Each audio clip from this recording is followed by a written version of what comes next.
Welcome back to Till All Are Done, the show where we're showcasing one toy for every character in the Transformers universe. From episode 6, Divide and Conquer, we move on to episode 7 called Fire in the Sky to see our next character. But if you want to start from the very beginning and see who we've covered already, check out the playlist in the description or click the card in the corner. But the best way to stay tuned is to subscribe and see which figures I'm going to showcase next. Skyfire, or Jetfire. Wait, which one is it?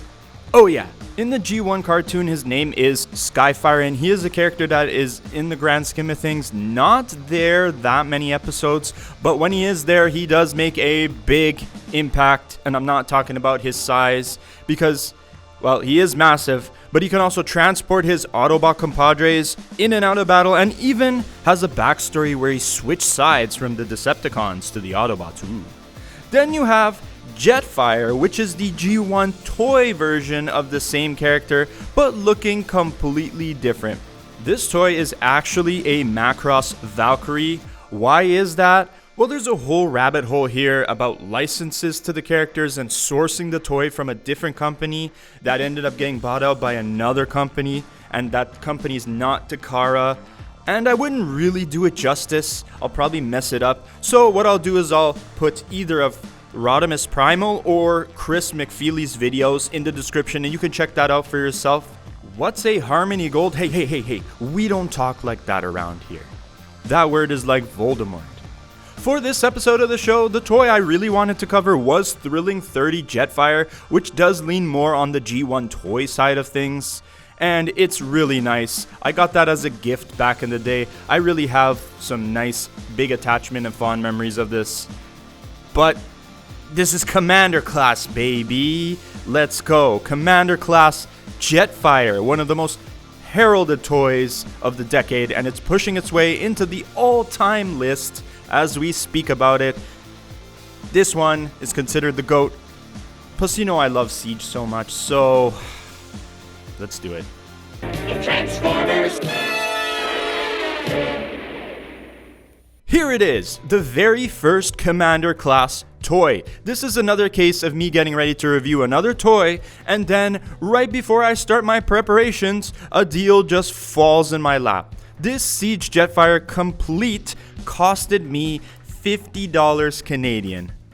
I could not say no. I would be an insane person to say no to that deal. I am living proof that if you're patient enough, you will be rewarded. This score came with his guns, his blast effects. The second head was not lost in whoa. Hold on, I'm spoiling too much here. But it came with everything. Let's take this review slow and savor it.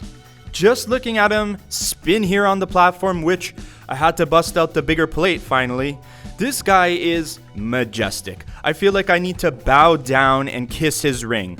Look-wise, this is the perfect representation of the G1 Skyfire character, Jetfire, however you want to call him. I'm probably going to use the name Jetfire for the majority of the episode because I'm an Armada trilogy guy. That's my horse in the race, Armada. Just seriously, look at all the detail the designers absolutely nailed on this sculpt. The head sculpt absolutely goes hard. They nailed it. They S-ranked the mission, especially with the hit of transparent blue on the forehead. Yum. Most of the time when we get anything G1 Jetfire, he's more inspired by the Macross Valkyrie design, which is way more spiky and angular, and has got that big jet booster on the back, which is cool. I'm not dogging it, but this one I kinda happy it hit the cartoon notes. We truly got the cartoon version this time, which has that more rounder design, more like the scientist he's meant to be in the cartoon instead of this jet boosting girl-walking mech. However, this toy is full of tricks, so toy fans, stay tuned. One of these said tricks is that you can switch the faction sign on the chest. Both the G1 cartoon and War for Cybertron show depict Jetfire as a Decepticon turned Autobot, so this is a super nice feature and I love it. You can pair him with his good buddy Starscream, or he can find out he's on the wrong side of things and pair him with Optimus and friends. I like it a lot. Either way, Jetfire looks so excellent and proportionally perfect from the chest with the cockpit and air intakes. You have the big backpack and the short wings, and of course the iconic head sculpt. There is greebling on him, which is the hallmark of the War for Cybertron trilogy, but I guess it's because of his size, it doesn't look that densely added to the toy. There's a lot more big panels on him and more solid pieces. Like, compare him to Siege Starscream and Astro Chain, just as 2 examples, and you'll see what I mean. Plus, thank the Lord, they didn't put any battle damage on this guy. Is what I would be saying if somebody didn't point out there's a little bit on the nose cone. But you know what? It's very light, and that's okay. Honestly, it's not too noticeable. That's fine. The rest of the paint deco is perfect, except for one thing that does tend to happen with all white Transformers. The white paint is susceptible to photo degradation, meaning it can start to yellow. You have to be careful where you display him, especially in sunlit zones. Now, it's not going to turn into the gold standard of uneven tans, which is Beast Wars Tigatron, but it will start to yellow on you in spots. Amongst toy enjoyers, the problem is thankfully not widespread. Like, mine is fine. But you don't really want to find out for yourself considering the price of this guy. Plus, with all the greebling, you can end up getting dirt on the ridges, and it shows up more in toys of this color. So be picky when you go pick up a loose one and check to make sure it's not yellowing or it's coming from a smoker's home, or has the toy been treated awfully. Just check all these things. Okay, let's reach into Jetfire's bag of tricks and show off why he's Commander Class other than his size. He comes packing 2 big rifles called... You know what, I'm reading TF Wiki and I'm gonna mess it up, so screw the names this time. He has 2 rifles that he can hold and take advantage of any of the portholes on him, but I'm just pointing out the intended spots here. I don't tell you what to do with your port and peg holes, and I don't judge either. I'm just giving you the facts. Also keep in mind that all these weapons are blast effect compatible, and he comes with 3 sets of nice orange ones in different shapes, which can combine with each other. So it's super nice to finally start building a blast effects collection, as I'd like to use them more in my reviews. That's just one thing that I wish my reviews had more of.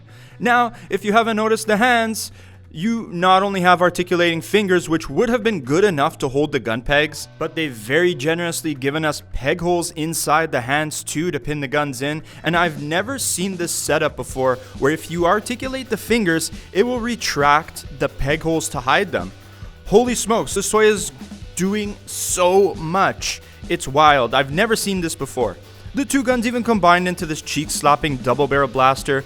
Both of the hand pegs on the guns can retract, but there's an extra peg on one of them that is intended for the combined gun and moves the peg into the middle.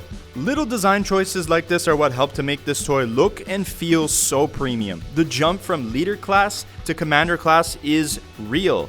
Next, he's rocking 2 wrist-held double-barrel blasters, which on a regular-sized Transformer, these look big, but these things menacingly strap on his wrist, making him less believable that he's a scientist.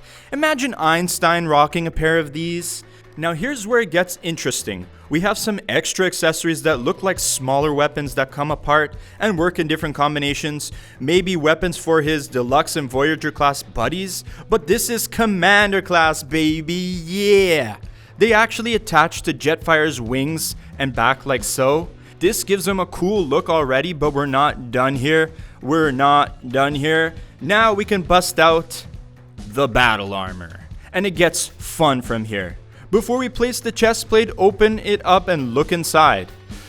The chest plate's storing a battle mask, which, yes, does give this figure a more G1 toy aesthetic. Not one-to-one, I will say. It's more rounder in design still, but it has some fan service for that side of the fan base. You'll need to open up these 2 clips on the chest and then you can place the armor on. Wow, does it look great.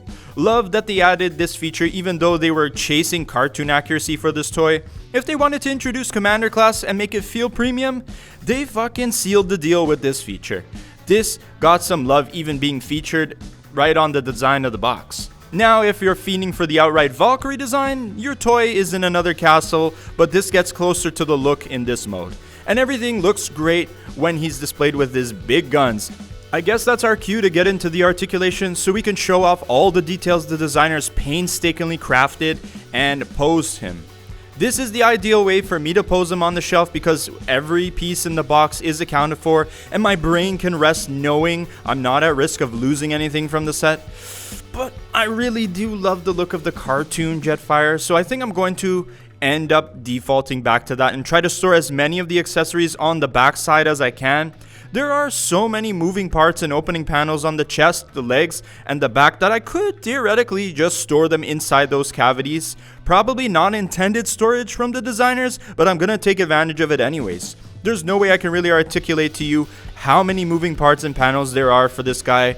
It lets you practically do anything you want with the toy. So let's move on to the articulation and transformation to show you how many of these pieces can ratchet and hinge.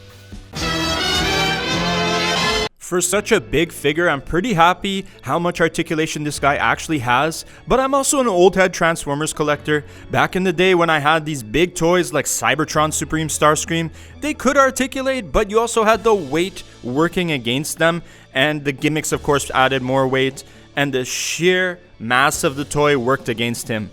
Here with Jetfire, he can do quite a bit with all the ratchets and hinges he's been blessed with. Not perfectly, I will say up front, but the bigger budget Commander Class experience does let him do a lot more than what's expected of larger toys. Head can rotate 360 degrees, and a separate joint on the neck allows his head to slightly tilt up. Not enough to get him into a believable flight position, but it's something. Now there is this transformation panel under the head that you can move, and it feels like it should go right up and let the head go right into the flight position, but I've tried to hinge it up at the risk of popping the head off, and it just doesn't want to go. So don't go trying it on your copy, just trust me here. There's also no side tilt though, which I would have appreciated. The shoulders ratchet many degrees in between, getting you a full 90 degrees outwards. Man, I get happy when these chunky ratchet joints sounds go off, and it brings me right back to my childhood playing with some of these big Transformers and Power Ranger Megazords. Yes, having ratchets are great, but they might be too strong here. As I pull on the arm to articulate it, the panel that connects the arms to the body tends to untab, and it does this on both arms. So if I want to move the arms, I do have to hold the panel in sometimes and move the arms with the other hand, which is slightly annoying but not a big deal breaker. Not the most ideal situation, but at least I know Jetfire's arms will have complete integrity for years and years to come, and I can put up with these tabbing pieces. The shoulders have the ability to rotate 360 degrees, but you have the jet wings to contend with. The wings do move down when they transform, so you can place the arm in that placement, but it is impeded rotation at the end of the day. We've seen this before with wing transformers, it's nothing new. But we have a 360 bicep swivel, we go double jointed ratcheted elbows that go 90 degrees, plus we have those excellently designed fists we talked about earlier. They swivel 360 degrees as well on top of articulating fingers. I don't know what you would use this for, but the fists just flip out almost 180 degrees thanks to the transformation joint. If you need a disembodied fist, well, there you go. There is very slight waist rotation, but not too much unfortunately due to the waist sculpt. But it's a good thing that the side skirts can move for the legs. You have ratchet joints on the hips that click when you move the legs forward 90 degrees and 45 degrees back, which hits the jet thrusters, but you can move them around them to get that 90 you're looking for. Then you have 90 degrees outward, and unfortunately my copy feels a bit loose. Not sure if this is a wider spread problem, but when I move this guy around the photo set here, sometimes Jetfire breaks into the splits unintentionally. That's a big bummer, and hopefully yours has more tension than mine, but my legs, they're a little bit loose. You have a 360 hip swivel and 90 degree ratcheting knees, nice, and then you can unpeg the feet, which on my copy really don't want to come out. They really don't want to come out. I really hope that I don't break them one day and they articulate inward 90 degrees for years to come. Lastly, the toes and the heels articulate downward. So for such a big and meaty feeling toy, you can get some pretty decent articulation out of him. It does suck the pieces of the body tend to untab, and when you try to move him like the shoulders and the wrists or sometimes the chest panels here, they just don't want to tab in tight enough. That might actually be my biggest gripe with the toy, but going into the transformation, you can kind of see why it happens and you become less mad about it. I like to start with building the backpack for the transformation. As you unpack, position and unfold the pieces like the wings, and look at this wingspan already. Mwah, holy smokes. That is lovely. Now you can pull the nose cone right out of the chest, and one of my favorite tricks this guy does is hiding the head in the cavity of the backpack. These panels are hinged and spring-loaded. They will lock into place when the head goes in. This is unnecessary engineering, but I think it's so cool. It's such a cool idea. Maybe they had trouble folding the head into the body, but otherwise this is a great idea to use that empty space there.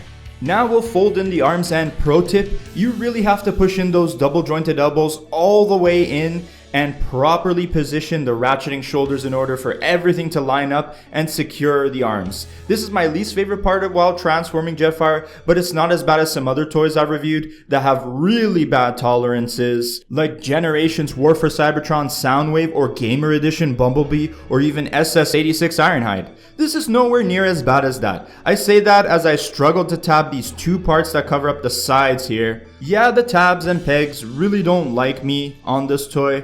At least each part tabs in multiple spots. That's a good thing. Before we transform the legs, I'll say that sadly there's no Gerwalk mode for this guy, although people have tried. It's just not engineered from the waist down to do it properly under its own weight. That's okay because this is not trying to do the Valkyrie design thing, but if the waist shifted inward somehow during the transformation, we might have been able to fan mode it.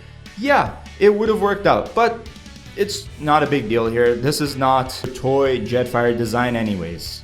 Now, the legs are simple as hell to fix into the body. Open the panel that reveals an extra part of the jet boosters and fold in on the joint. There's more tabs of course, and you want to connect the two parts of the boosters, but after that, you're done and we got ourselves something absolutely scrumptious here.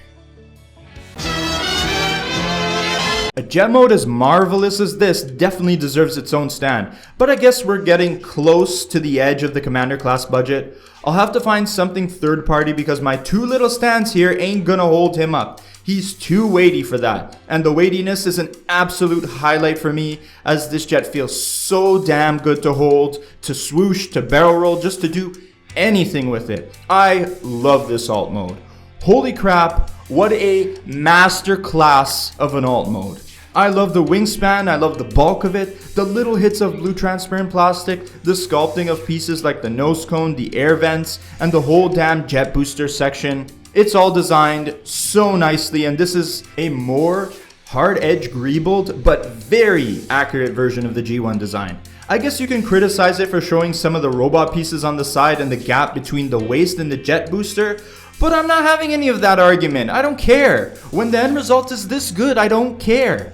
I eventually have to put this down sometime or another, so I appreciate the 3 pop-up landing gear wheels, which are pinned, by the way, and he actually rolls really nicely with all this weight pushing down on those small wheels. Now I noticed these quirky pegs and ports that come out of the forearms and waist and wondered what are they going to be used for. Then I remembered, oh yeah, he came with a ton of accessories, so you can absolutely outfit this jet mode with as many guns however you like, turning this into a flying fortress raining down fire from the sky. Decepticons are gonna wish they never lost this guy in their ranks because look at this guy when he's got all his guns on. Run. Run. Then Jetfire has one more trick up his sleeve for the seekers and flying bots that want to have a go at him. You can combine all his weapons into one super weapon and mount it on his back. My god. This thing could be its own drone fighting alongside Jetfire, but mounted on his back, just run. Abort the mission and run very far, Starscream. The playability factor for this guy is on high, and we got some serious final boss energy out of this alt mode. It's just an absolute marvelous masterclass. Okay, here are my overall thoughts about the excellent first Commander class toy that allowed a whole bunch of other toys to be brought back at this scale. Some obvious like SS86 Optimus and Ultra Magnus, but also less likely ones like we got Beast Wars Neo Magmatron and Armada Optimus Prime. And this was the one they say is the GOAT of the size class, and it's incredible no doubt. But I have to level with you guys. Is it really a 5 out of 5 stars? Is it? Yes. Yes, yes, unequivocally yes. Robot mode is absolutely fantastic. There's no debating that. But I was at a 4.5 in my head when I was going through the articulation and transformation. And then I talked myself back into that 5th star and this immaculate, beautiful, fun as fuck alt mode is the reason why. This is probably one of the best alt modes I have covered on the show, no joke. Maybe the best, at least top 3. I've only played with this one Commander Class toy, so I can't put my hat in the best in size class conversation, but it's an incredible toy in general, especially for fans of the G1 cartoon. You got your Skyfire, finally, and I don't think it gets better without upgrading to the Masterpiece, and even that is in question and being debated to this day. The Shatterglass version is super cool if you like that storyline with the black, purple, and green plastic. And the version in the Void Rivals pack has a bit of a brighter deco, but I think this Siege Jetfire is the seminal figure that we will still be discussing long after we've gotten more Jetfire toys. I'll find some way to talk about that thrilling 30 Jetfire toy one day, but this is probably the best $50 I've ever spent. Even if you spend $100 or MSRP on this package, you still get an absolutely legendary, seminal toy experience out of it. We've given Skyfire / Jetfire his time to shine, but now we have to move on to our next group of bots. G1 Episode 8 has 3 scaly members of the Autobot team to cover, and of course it starts with the de facto leader himself. Another episode of Till All Are Done will be coming at you next week, so me better subscribe to make sure you don't miss it. But thanks for spending some of your valuable time watching the JR Magnus channel. I hope you are entertained with these reviews as we work towards finishing all the characters in G1 Season 1. Peace out.